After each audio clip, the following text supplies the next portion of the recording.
Hello दोस्तों, आज की इस वीडियो में हम क्लास 10th का chapter madam rides the bus देखने जा रहे हैं, जिसके ऑथर वल्ली कन्नन है और इसे तमिल से ट्रांसलेट किया गया है बाय के.एस. सुंदरन। अगर आपको ये वीडियो अच्छी लगे तो इसे लाइक कीजिए, चैनल को सब्सक्राइब कीजिए और सजेशंस कमेंट बॉक्स में दे सकते हैं। इस चैप्टर में एक छोटी लड़की के बारे में बात की जा रही है जिसका नाम वल्ली था। उसके कोई फ्रेंड्स नहीं थे, लेकिन वो अपने दरवाजे के बाहर खड़ी होकर स्ट्रीट्स में क्या चल रहा है उसे देखकर टाइम पास करती थी। और उसका सबसे फेवरेट काम था उस बस को देखना जो हर थोड़ी देर में वहाँ से निकलती थी। एक दिन उस बस को देखते देखते वल्ली के मन में डिजायर आया कि उसे भी उस बस में बैठना है, और धीरे धीरे उसकी बस में बैठने की इच्छा बढ़ती गई। एक स्प्रिंग सीजन के दिन में जब बस चलती है तो एकदम से आवाज आती है, बस रुको, बस रुको। बस रुकती है। कंडक्टर बस के बाहर देखता है तो उसे एक छोटी सी बच्ची दिखती है और वो बोलती है, मुझे टाउन जाना है, मुझे बस में बैठना है। तो कंडक्टर उसको बस में चढ़ने के लिए हाथ देता है तो वो बोलती है, Never mind, I can get on myself.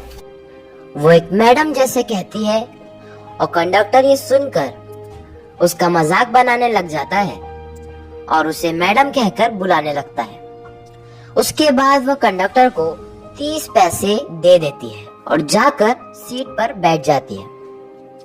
उसे कुछ दिख नहीं पा रहा था क्योंकि विंडो ऊपर थी, तो वो खड़ी होकर उस विंडो के बाहर देखने लगती है तो उसे रिवर बैंक दिखते हैं, ग्रासलैंड दिखते हैं और दूर दूर तक हरियाली फैली हुई दिखती है।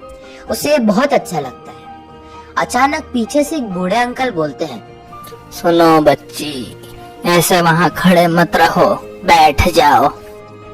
वल्ली को गुस्सा आ जाता है और वो बोलती है, यहाँ पर कोई बच्ची नहीं है। इतने में कंडक्टर आ जाता है और बोलता है, अरे आपको पता नहीं, ये एक मैडम है।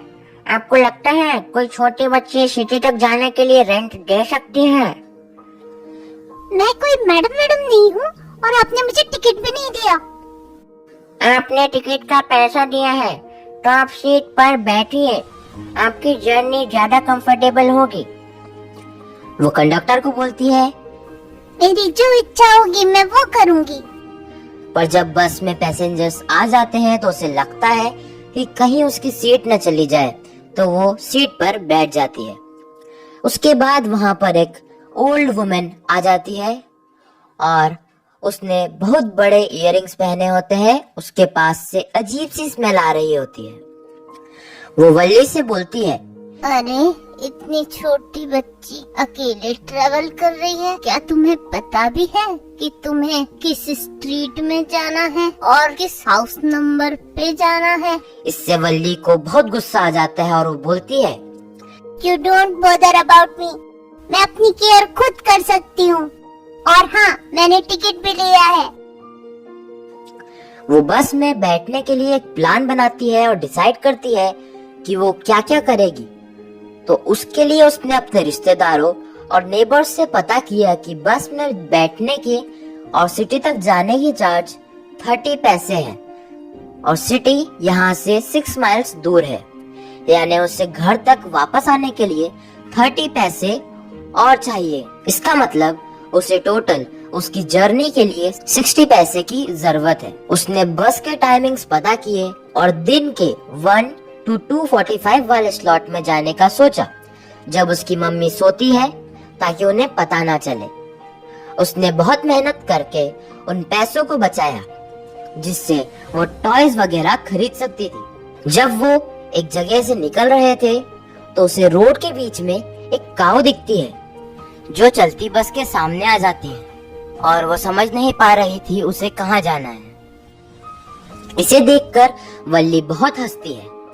फिर से वहाँ पर कंडक्टर उसे आकर कहता है, इतना क्यों हंस रही हो, थोड़ी हंसी कल के लिए भी बचा कर रखो। उसके बाद बस सिटी में एंटर हो जाती है और रुक जाती है। सारे लोग बस से उतर जाते हैं लेकिन वो नहीं उतरती। तो कंडक्टर उससे आकर पूछता है, तुम्हें उतरना नहीं है क्या?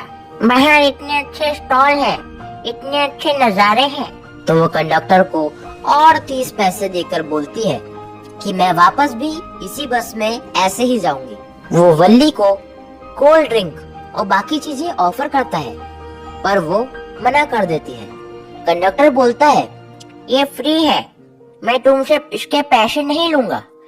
फिर भी वो मना कर देती है। जब वो वापस उसी रास्ते से जा रहे थे तो उन्हें एक मरी हुई काऊ दिखती है। तो वो कंडक्टर से पूछती है, क्या ये वही काऊ है जो हमें आते वक्त रास्ते में दिखी थी?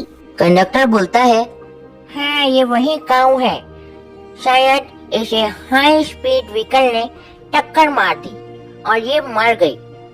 उसे ये देखकर बहुत बुरा लगता है। जब वो घर पर पहुंचती है तो वो देखती है कि उसके पड़ोस में रहने वाली चैटरबॉक्स आंटी उसकी मम्मी से बात कर रही थी। वो बोलती है, तुम कहाँ थी? तुम्हें तुम्हारी मम्मी ढूंढ रही थी। पर वो कुछ जवाब नहीं देती है और स्माइल देकर वहाँ खड़ी हो जाती है। फिर वो चैटरबॉक्स आंटी और वो बात कर रहे थे। दुनिया में जाने क्या क्या चल रहा है, हमें तो कुछ पता ही नहीं। तो वल्ली कहती है, हाँ। तो उसकी मम्मी कहती है, तुम ये क्या कह रही हो? वल्ली कहती है, मैं तो आपकी कन्वर्सेशन का जवाब दे रही थी। पड़ोस वाली आंटी कहती है, देखो तो इस छोटे सी बच्ची को बड़ों की बात के बीच में नाक अड़ा रही है। पर वो इसका जवाब दे रही थी कि दुनिया में क्या क्या हो रहा है हमें तो कुछ भी पता नहीं है।